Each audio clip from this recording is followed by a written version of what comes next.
More wasteful spending is exposed as DOGE makes a shocking discovery. Fox News releases body cam footage of Kilmar Abrego Garcia. Democrats are doing their very best to distance themselves from the MS-13 gang member, and President Donald Trump gives a very inspiring speech to college graduates. Guys, let's start today's video with DOGE and what they've been able to find. Is DOGE just getting started? This is a long-term enterprise. It's a long-term enterprise because if we take our eye off the ball, the waste and fraud will come roaring back. They can doge when Democrats get back in power. We're trying to have it be such that the funding is removed, so the grants are gone. So there's a lot of work required to restart the waste and fraud. The DOGE team detailed a few eye-popping examples of waste and abuse that they have uncovered. They found that money was being used to rent out Caesar's Palace for parties, rent out stadiums, etc. They get $50 million a year, congressional money, to give grants. These are things like alpaca farming in Peru. We actually went into the agency and found that they had loaded guns inside of their headquarters, spending money on things like private jets. And they even had a $130,000 contract with a former member of the Taliban. Now, if you appreciate the daily news updates, please take a second, hit the like button for the video and subscribe to the channel. Now, guys, let's pause for a second. Let's acknowledge that our taxpayer money is being provided to a former member of the Taliban. Does anybody have a problem with that? If you do, let me know. They uncovered this at the USIP, or the United States Institute of Peace. Although members of Elon Musk's team admitted that they were the least peaceful agency that they've worked with, citing that they had loaded guns inside the headquarters. Why would a for-peace agency need guns? Anybody got any suggestions, clues on why that might be? Anyway, so DOGE, they also found out the nation's schools spent $200 billion in COVID relief funds on expenses that had very little oversight. They also had very little impact on students. Just to set the bar here, the Granite School District in Utah spent their COVID relief funds on $86,000 in hotel rooms for an educational conference at Caesar's Palace. Elon Musk said that these schools were basically partying using taxpayers' dollars. Now, despite what they found, Democrats still continue to say that their work is lacking. Now, what I find hilarious is that this is coming from California Governor Gavin Newsom. Now, you really got to ask him, if he himself sees what he has done to his own state. Now, I want you to listen to what this guy, Gavin Newsom here, has to say, because he claims that he can do a much better job than both President Trump and Elon Musk. Do you agree with Gavin Newsom? I think the most difficult thing is when you're tearing something down, it's easy to get attention. Easiest thing in the world is tear something down. I can do all that in 10 days. I don't even need 100 days to tear everything down. It took decades and decades to build up. Building things is hard. Starting from scratch, improving things, reforming things.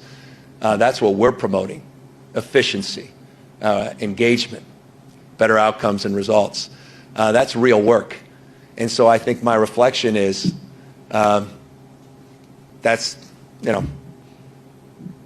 unfortunate, because the amount of outsized attention that's gotten versus the attention builders are getting, and people are trying to build bridges and bring people together is disproportionate. There's an asymmetry there, and that's a broader societal conversation, and candidly, that's what engage.ca.gov hopes to address, a new deliberative platform to provide consensus, more voice, more choice, and trust, the coin of the realm.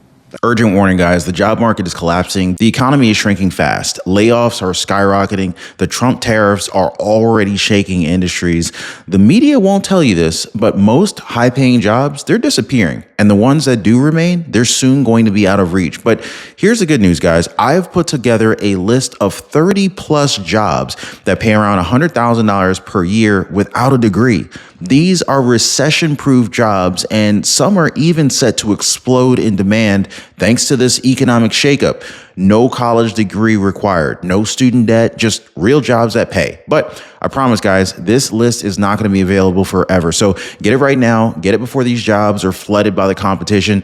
I'm going to go ahead and leave a link down below so you can get your free list of the 30-plus jobs that pay over $100,000 without a college degree. So download this list before it's too late. So this is coming from the guy that keeps asking for government bailouts. Just a few weeks ago, Governor Gavin Newsom, he talked about their deficit and why they needed a $2.8 billion bailout. Who knew that providing illegal immigrants with free healthcare would cost them so much money? Now, speaking of which, we have a startling discovery with alleged MS-13 gang member Kilmar Abrego Garcia. So new body cam footage has just been released, which shows him involved in what seems to be some form of trafficking. Now, before I play this video, I want you guys to note that Garcia is the driver in this situation. Watch this. Hello, sir. How are you? Good, and you? All right. Everything good? You got a bunch of people in here, don't you? It's 1 for 6. Yes. Go back to work. Gotcha. Where are you working at? Where? Where? San Luis, Missouri. Missouri? Yes, sir. Gotcha. Okay. But I'm from Maryland. Okay. Now, the reason I stopped you, we was running 75 down through here. 75? Yeah. Of course, this is 65 through here.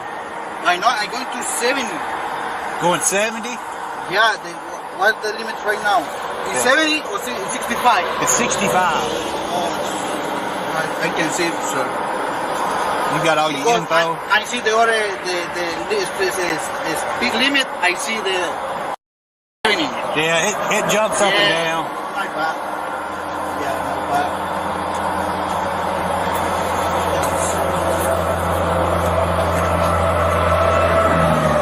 Give me my license? Yeah, your driver's license, your registration, and your proof of insurance.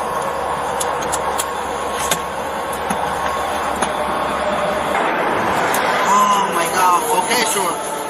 The what? The problem with my license right now is expired, right? It's suspended? Suspended because I have my permanent employment, so like 2 years experience. So I need. So right now I waiting the paper for migration. I go to the NBA.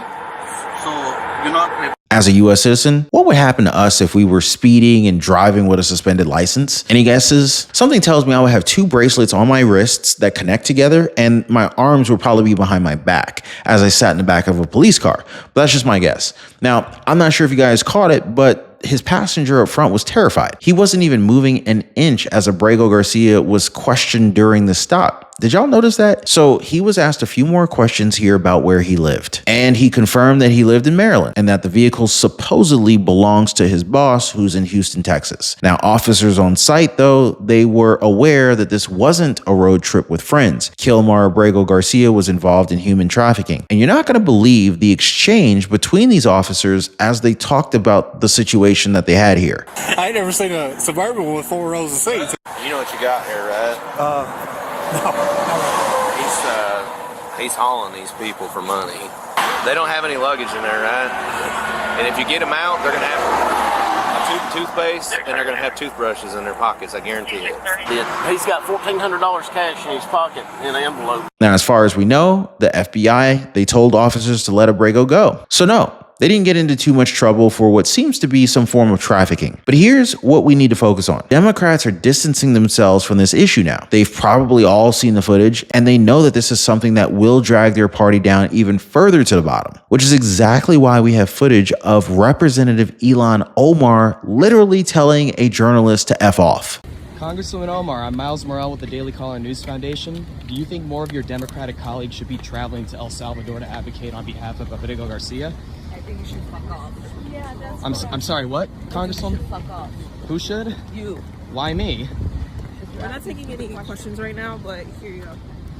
Yeah, thanks. Now, you would think that a member of Congress would go on social media to say that she was just in a bad mood or something like that. But no, she repeats her message on X. In a post, she says that she said what she said and that miserable trolls can go F off. This is a product of their own doing, guys. They all came together to try and vouch for a man that they say was innocent. But with all of the evidence coming out, it's clear that he's not. So now they're trying to backpedal as far as they can to try and avoid more backlash, because it just doesn't really look good when you have members of Congress defending a gang member. But let's go ahead and switch gears to talk about President Donald Trump here. So the message from mainstream media has been clear. You know, he's not popular, and a lot of his supporters are now turning their backs on him. Now, I'm not sure where they're getting this information from, but it sure does look like the president is as popular as ever. So this was further proven when he gave a very inspiring speech to the graduates of the University of Alabama. Watch. Each of the graduates in this arena will soon have the chance to help lead this project of national renewal.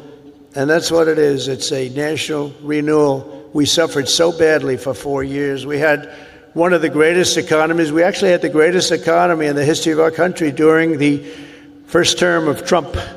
And then we got hit hard with inflation.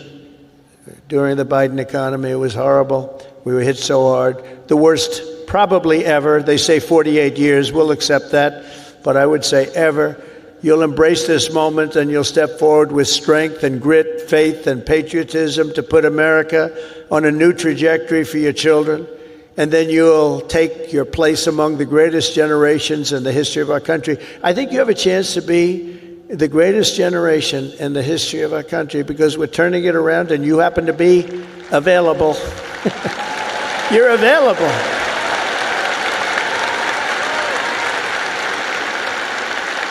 That's a good time to be available. There are some times when it's not so good to be available, but this is a great time. I'm absolutely confident that the Alabama class of 2025 is up to the task. Are you up to the task? You learned a lot about winning here at Alabama, and now we need you to help win for America. Well, guys, the great wealth transfer is in full effect. Our freedoms are being stolen, guys. Credit card companies are out to get us. And if you don't understand the game, well, you end up getting played by the game. Now, if you're anything like me, guys, you know, you were probably out of shape, maybe in debt, living paycheck to paycheck, and just feeling like the system is just completely taking advantage of you. I remember for a long time, I could rarely ever get any time to spend with my wife. And through trial and error and through a lot of pain, I figured out how to gain freedom and also lose a lot of weight and actually get in shape. And guys, I'm gonna be honest with you, that was a game changer. To no longer be living paycheck to paycheck, figuring out how to get the credit cards to pay me, the power of a strong credit score. I pay thousands of dollars less per year for the same house as my neighbor just because my credit is better than his is. And this is not to brag. I mean, but this is the truth. The banks are literally taking advantage of the poor. It's like the people who can least afford it, they're charging the poor what is like unofficially called a poor tax or a tax on the poor. I mean, I'm now at a point where, you know, like, number one, I don't pay for credit cards. In fact, credit card companies pay me to use their cards. And I figured out how to build a lifestyle that is just ultimately very, very healthy. I lost a tremendous amount of weight and I put on a lot of muscle. But when I was struggling, I wish I knew people who knew these things. So anyway, I decided to create a community of like-minded people who are also interested, just like me, in living better. So if you guys want to join my community, it's called the Liberty Pursuit Network. It is brand new. Come on over. I'd love to have you guys and join like-minded people. Be positively motivated by others who are also on the same pursuit. So I'm going to leave a link for you guys so you can join me over on the Life Pursuit Network in the description down below this video. So check it out, guys, and let's not be a victim of this great wealth transfer that is taking place right now. This is what the American dream looks like. When you have the President of the United States telling you that you're the future. But in line with that, I also have to address the new narrative from Democrats. They're now back to talking about a possible pandemic. And we're just a few months into President Trump's second term. I covered this in a recent live stream. I also talked about the possibility of taxes being removed on tips, Social Security, and overtime. Now, this is an absolute bombshell. You have to check out that video right after this one. As always, thanks for hitting the like button and subscribing. We'll see you guys next time.